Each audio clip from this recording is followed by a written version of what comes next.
আবু জাহেল বলল, হে মুহাম্মদ, আমার এই পাতিলের ভিতরে কি রয়েছে তুমি যদি বলতে পারো তাহলে আমি কালিমা পড়ে মুসলমান হয়ে যাব, আর যদি না বলতে পারো তাহলে আমরা যে শাস্তি দেব সেটা তোমাকে মাথা পেতে নিতে হবে।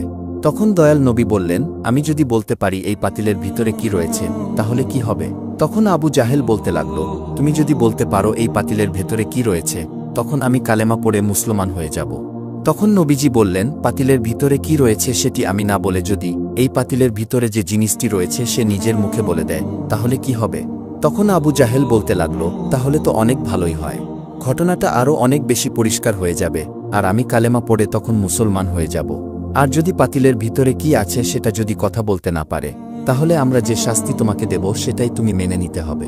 নবীজি তখন বললেন, ঠিক আছে, আমি তোমার চ্যালেঞ্জ গ্রহণ করলাম। পাতিলের ভেতরে কি আছে সেটা যদি কথা বলতে না পারে তাহলে তোমরা যে শাস্তি দেবে সেটি আমি মাথা পেতে নেব। অতঃপর আবু জাহেল সবাইকে বলছে, হে মহল্লাবাসীরা, তোমরা সকলেই শুনেছ মুহাম্মদ বলেছে এই পাতিলের ভিতরে কি রয়েছে সেটি নিজের মুখেই সে বলবে, যদি না বলতে পারে তাহলে আমরা মুহাম্মদকে যে শাস্তি দেব সেটিই সে মাথা পেতে নেবে। সুতরাং তোমরা সকলেই সাক্ষী থেকো। অতঃপর দয়াল নবী এবং আবু জাহেলের লোক সবাই মিলে বড় একটি মাঠের ভিতরে জড়ো হল। চারদিকে অনেক মানুষ রয়েছে, আর মাঠের মাঝখানে দয়াল নবী এবং আবু জাহেল রয়েছে। নবীজি তখন পাতিলের দিকে তাকিয়ে তার শাহাদাত আঙ্গুলটি ইশারা করে বলতে লাগল, কে তুমি? আমার আল্লাহর হুকুমে তুমি কথা বলা শুরু করো। তখন আল্লাহ তাআলা জিব্রাইলকে ডেকে বলছে, হে জিব্রাইল, তুমি দেখো আমার বন্ধু পাতিলের দিকে ইশারা করছে। আমার বন্ধু যখন পাতিলের দিকে ইশারা করবে তখন তুমি সাথে সাথে সাপটিকে আবার পুনরায় জীবিত করে দেবে। এই হুকুম পেয়ে হযরত জিব্রাইল আলাইহিস সালাম সাপটিকে পাতিলের ভেতরে জীবিত করে দিলেন। অতঃপর দয়াল নবী শাহাদাত আঙ্গুলটি পাতিলের দিকে দেখিয়ে বলতে লাগল, তুমি কে? আল্লাহর হুকুমে তুমি কথা বলো। এবার সাপটি কান্না করে বলছে, হে দয়াল নবী, আমি হলাম মূসা নবীর উম্মত, আমার নাম হচ্ছে হারেসা। হে নবী, আমি আপনার কাছে আসতে গিয়ে মদিনা থেকে বুকের উপর ভর করে হাঁটতে হাঁটতে 6 মাস পর্যন্ত হাঁটার কারণে অনেক ক্লান্ত হয়ে গিয়েছিলাম।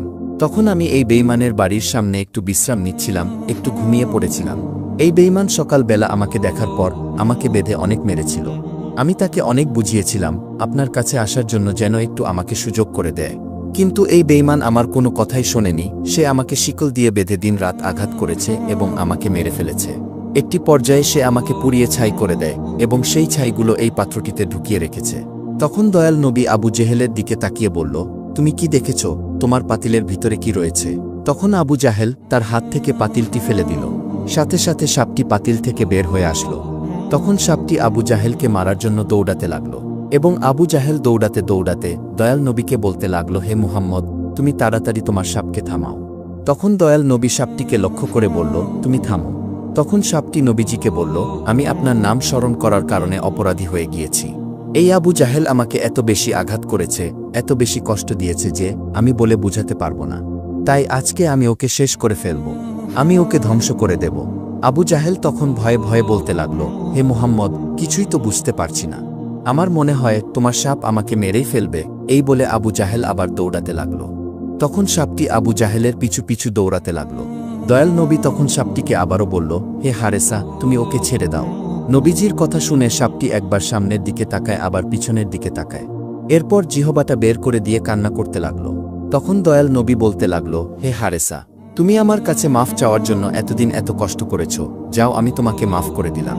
তখন হারেসা সাপটি কান্না করে বলতে লাগল, হে দয়াল নবী, আপনি আমাকে মাফ করেছেন, আমার জীবন ধন্য হয়ে গিয়েছে।